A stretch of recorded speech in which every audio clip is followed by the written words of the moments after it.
welcome for our guests, and I want to give the floor to Mr. Joël Voordewind.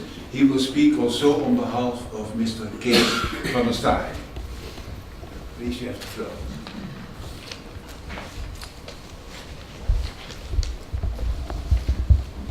Thank you very much. It's good to be here again, and I remember it was, I think, on December that we saw each other.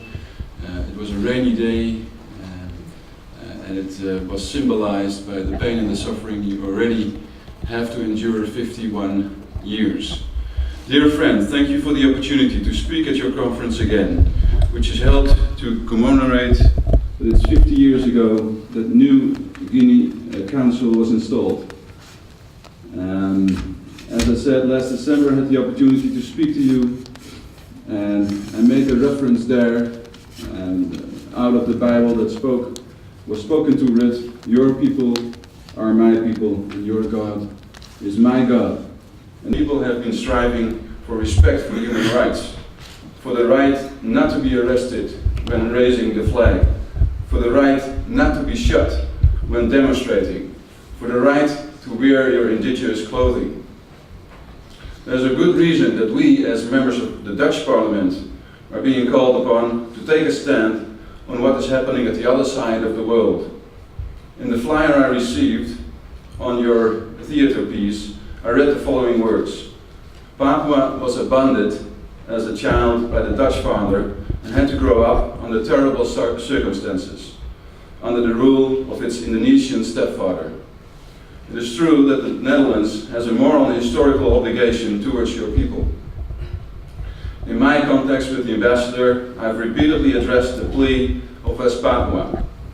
I can tell you how my party, the Christian Union, has raised the way in which the citizens of West Papua suffered for years and years. This fact, however, gives me little reason to be proud. In fact, it is saddening to see how little the situation has changed.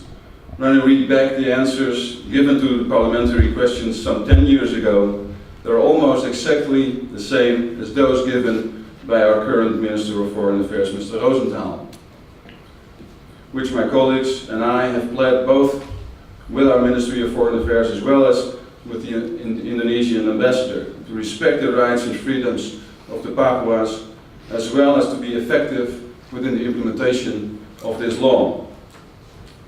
The situation in West Papua has deteriorated in the recent periods.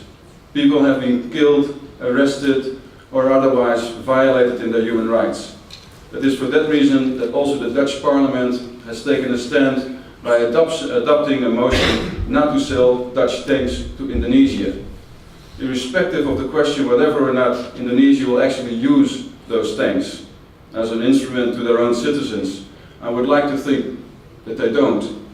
But at the same time, I won't take the risk of selling the Dutch tanks to the Indonesian government while there is a risk and while there are human rights violated against the people of West Papua. I know that there are some that support your cause that are tired of slow progress and negative developments, including the violations of human rights.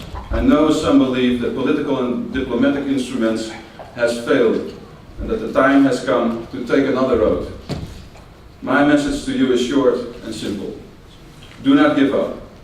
It's my prayer, however, that those striving for your cause remain to do so peacefully and democratically. My message to the Indonesian government is clear. Demilitarize West Papua. Respect fundamental human rights of those living in West Papua. And do not arrest, attack, or harass peaceful demonstrators. Bring those who did so to justice. Do not limit the rights of those wearing indigenous clothes. Do not arrest those raising the Papuan flag. To you here, I end this message. In the Dutch Parliament, you will find allies in your struggle for the respect of fundamental human rights. You will find an ally in the Christian Union, and you will find an ally in me. Thank you very much.